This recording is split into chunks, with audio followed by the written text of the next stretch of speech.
What we wanted to do is we wanted to prove to you what the all controller can do right here, right now, and we wanted to run the gambit and show you everything it can connect to. So let's get started because there's actually a lot of stuff it can do. First of all, the all controller comes with this controller itself. Now, in order to be able to work with the consoles, we need an additional piece of hardware. This is a prototype that we have, and it is working. And this allows us to get into all of these consoles. And let's just show you. So we've got a PS3 here, and if I plug it in, the all controller will take a second to get detected. And there it is, and that's me actually playing the game and moving it left and right, and this is The Last of Us, and so that's the all controller playing it, no problem. So next, we can actually move it over to an Xbox 360 here, where we have a game plugged in, ready to go. Now, the catch here is the PlayStation was actually quite easy to get into. Xbox 360 takes a little bit more. You take the controller that it came with, you plug it into the dongle, and all we want to do is we just want to get that security. There's a security encryption there that we want to get a hold of. And you can see that he knows who we are. He realizes that there's an Xbox 360 plugged in, and then we can just unplug the Xbox 360. And then we can actually just use the all controller. And so if we actually select it, we can actually, where am I over here? Did I crash into something? Oh, that's brutal. Oh, do I get a reverse? There's reverse. Okay, come on, go. Okay, so I crashed into something. I'm probably going the wrong way. Never said I was good at racing games. So that's clearly us working. Definitely not, no. Okay, so next we can go to the Xbox One, and I just need a simple cable right here, and you just take your Xbox One controller, and you plug it right in. It will enumerate. I'll give it a second while I change the HDMI cable, and there we are. I think we got Doom. I think the controller is working. So now we're going to unplug the controller. So you can see that the controller is not doing anything. It isn't lit up. And we're going to take the all controller, and we're going to go into the options menu. So the idea with the all controllers, with the LCD, we have several options. There's 11 USB drivers, 7 Bluetooth drivers. We're trying to go through them all as we can. We go into a selection called Pair Controller, choose console, Xbox One, give them a couple seconds to load up. The all controller will reset, and it will reconfigure itself for the Xbox One. And that's us actually playing right now. So you can see that's us. Nice, smooth, no lag, fast gameplay. Nice and simple. So let's just go over to the PS4, because we have some special things we want to talk about on the PS4. One of the key issues with the PS4 is we actually needed to go the extra mile for the PS4 and really dig into it in order to get to it. Unfortunately, with the Xbox 360, the Xbox One, we just needed that extra USB plug. But for the PS4, we actually need USB and Bluetooth. They made it very difficult, but we still got them. Make no mistake about it. We're just going to plug this in. And we're going to take this plug.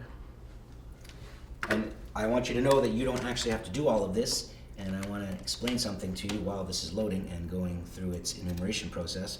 You need to understand that this actual PCB right here is just for prototyping purposes. You can clearly see all these USB, these header pins we have. That's all for debugging. That's not going to be in the final product. In fact, what we realized is that this microcontroller is that one. This microcontroller is that one. We just need this extra chip right here. So we're actually going to be able to slap that on this smaller PCB. So this will be integrated into this. We just haven't got around to it, but we wanted to show you that it actually is doing what it's supposed to be doing. So when we go to the all controller, we now just have to go to Pair Controller, choose our console. In this particular case, our console is the PS4, and it takes a second to boot up. And there's us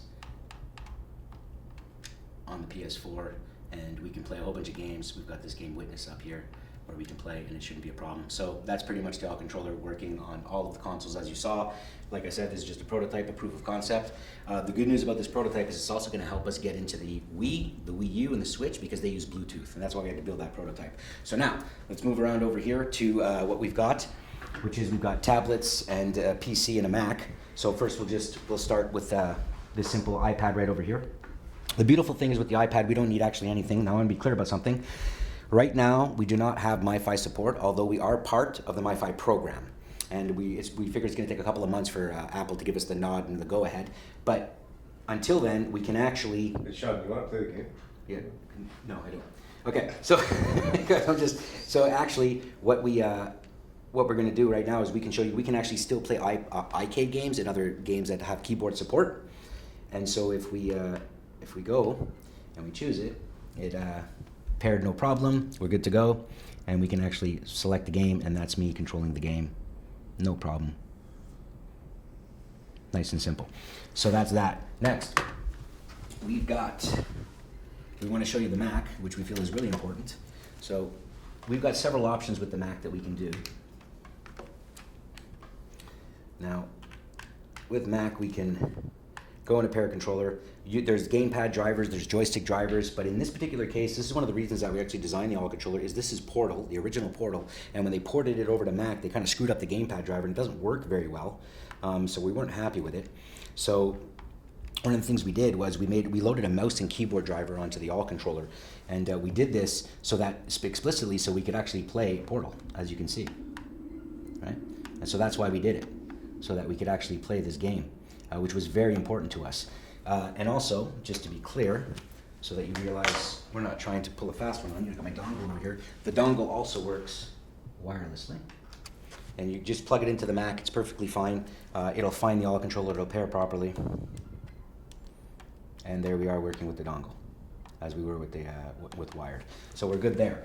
Now, we can come over to here, and we've got a game here, which is Asphalt 8, and we can take our Paracontroller, and we can go to mobile devices, we can choose Android, Bluetooth, choose gamepad, most standard one, and you can see quickly that he found him, and it says gamepad connected.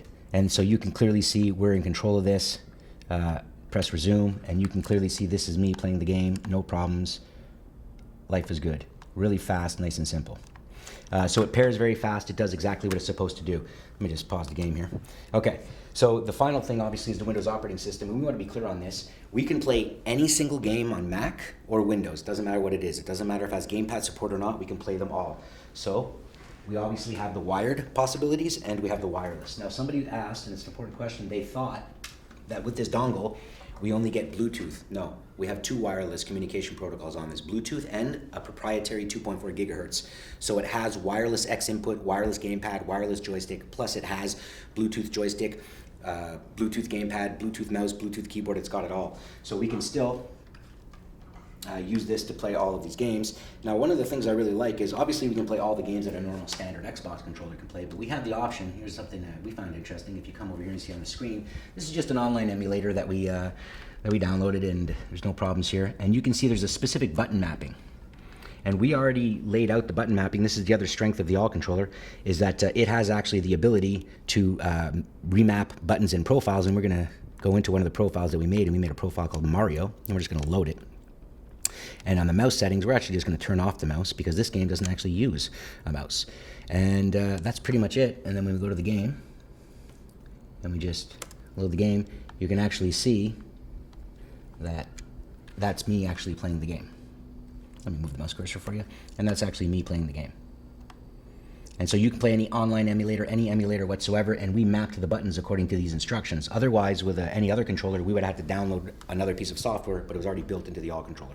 So the final thing we want to show you is, because this is what we feel and we're most proud of, and we truly say is the most important thing about the AllController, is that it has the ability to do software updates. And those are really important because when we come up with drivers for for the Nintendo, the Switch and things like that, you're going to have to actually do this, and it's really simple. The LCD button, you hold it while you turn the power on. And one of the things it does is it boots into something we call microBIOS. And all it is it's just a flash drive. It says removable disk. And what we're going to do is we're going to give you a file that you're going to be able to download off our website. You're literally just going to copy and paste that file into the removable disk. And if you look at the screen of the AllController, you can see he's actually going to go through all of the steps and do the firmware update and tell you everything that's happening.